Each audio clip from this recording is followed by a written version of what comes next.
Good afternoon.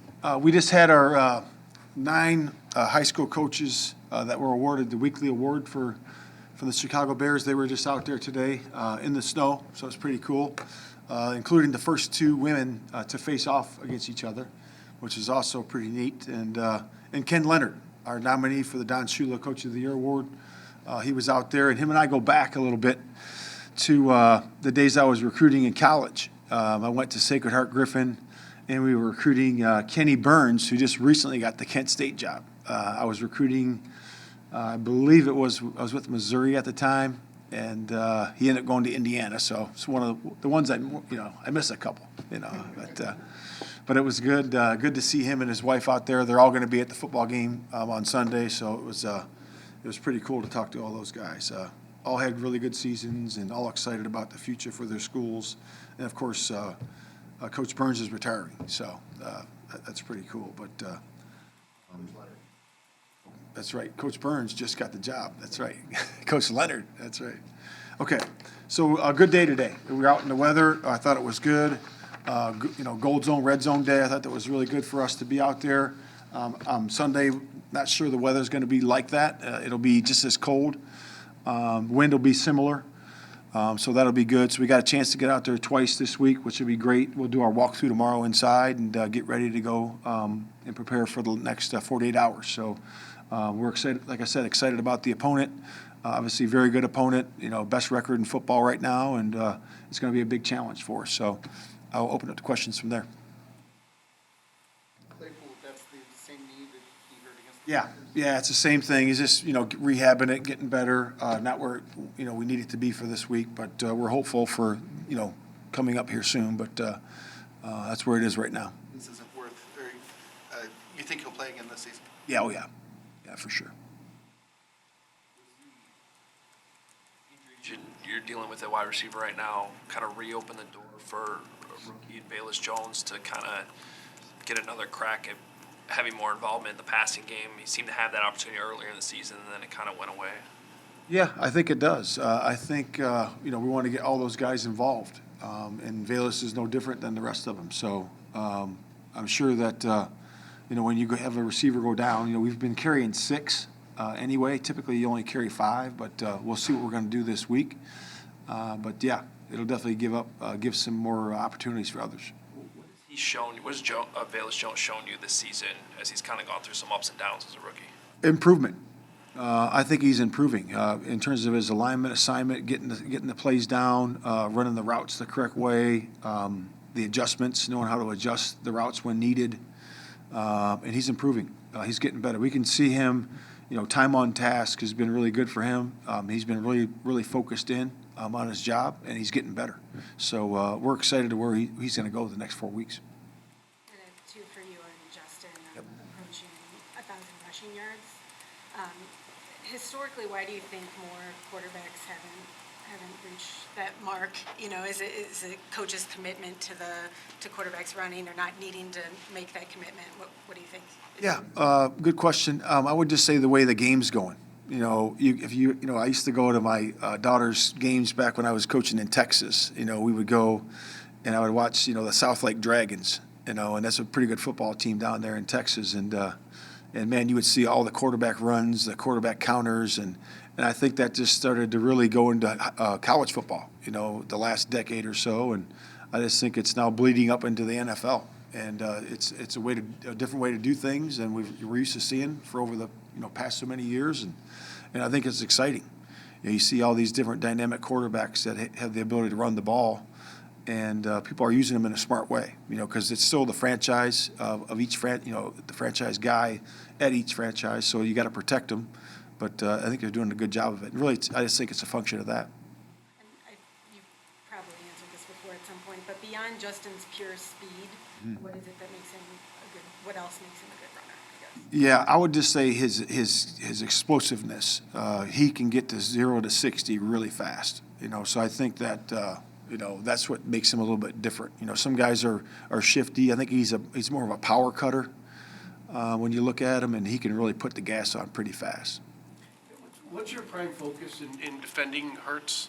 Is there I know you probably say all 11, but Yeah. is it on any one person to really have a good game to defend this guy? Or Yeah, I mean, defending guys like Jalen and Lamar and and Justin, it's hard duty, because in the running game you have to have the numbers, because the quarterback runs, they're creating another number defensively, so you got to be able to adjust that way. And then in the passing game, your rush lanes have to be right because the guys can take off and scramble for a bunch of yards. In critical situations, getting first downs, and so your rush lanes have got to be good. And I think your pressures, when you pressure, you have to be good there too. You got to be able to fill the lanes up the right way, so they stay in the pocket, and you force them to throw from the pocket, and don't hurt you on the perimeter because when they get on the perimeter, they hurt you with their arm and their legs. So, and again, it's not one person to answer your question. I think it's what you first said. It's all 11 because it'll take all 11 to have a good game against them. With Herbert out, David has been carrying a little more of the load than he had been. Yeah. And that's something he's used to and he had done here before. What have you seen out of him? Yeah, he's just a worker. He just really is a worker. I mean, he came back today. He was ill yesterday and came back today and didn't miss a beat. He was running out there and looked powerful, looked strong. Got all the plays down. He was good. He was good that way. But yeah, he's used to doing that. He's a strong kid, strong-minded and strong physically. So he's willing and able to do that. Spring, when you guys kind of got together, set out your vision for this whole thing. I'm just curious, with your connection with Nick Sirianni, Ian's connection with being in Philly, how often did the Eagles come up in conversations? Not scheme-wise, a bunch. I'm certainly, I'm sure the roster, the way they've built that roster, I'm sure has come up a few times, because we're looking for a long, fast, physical football team that it plays a certain style, in which they do. They play that way too. So it's certainly, definitely that for sure. Doubtful is the plan still to rotate Riley and Alex at right tackle? Say it again.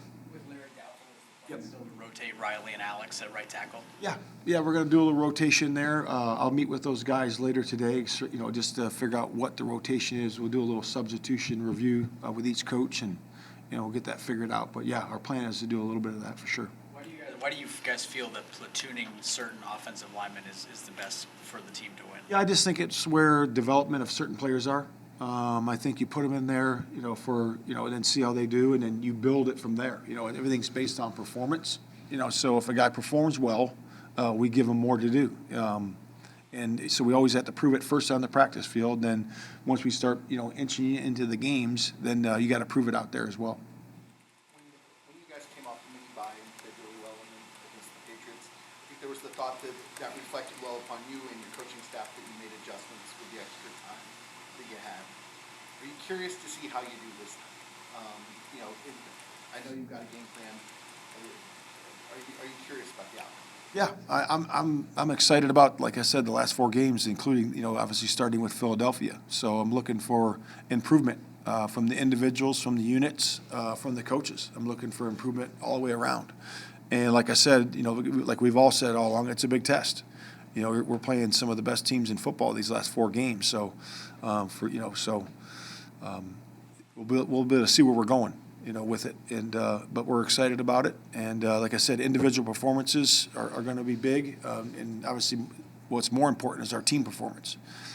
So yeah, we're excited about it. I think I might know the answer to this question, but I'm just curious, why do you guys go inside to stretch before you then come back out and practice? Why do you think? Well, I'm assuming because it's easier to get loose and warm and stretched out in there. Yep. That's what science says. So we want to get nice and warm, get nice and loose, get stretched out in there, and then go outside. Just makes for a better stretch, a more meaningful stretch. Guys get a good sweat going. So just that's it. And what impresses you about them defensively, especially with the depth that they have across the board, all 11? Yeah, I just think that they play the right way. First of all, so they have the style, in terms of the principles, which I think is really good. They value taking the ball away, which I think is important. And they do a lot of variation in their coverage. They make things look the same, and they change up things, which I think is a really good way to do it. then there's the talent piece. Then the talent piece is there, obviously, at the front. Because everything starts up front on both sides of the ball, and I think more importantly on the defensive side of the ball. So when you're able to affect the quarterback and get pressure with the 4, and they send 5 a lot, because they're in that 5 down front a lot. But that's certainly where it starts. That's what's most impressive. Man, what have you seen from Nick Morrow since you guys moved Roquan?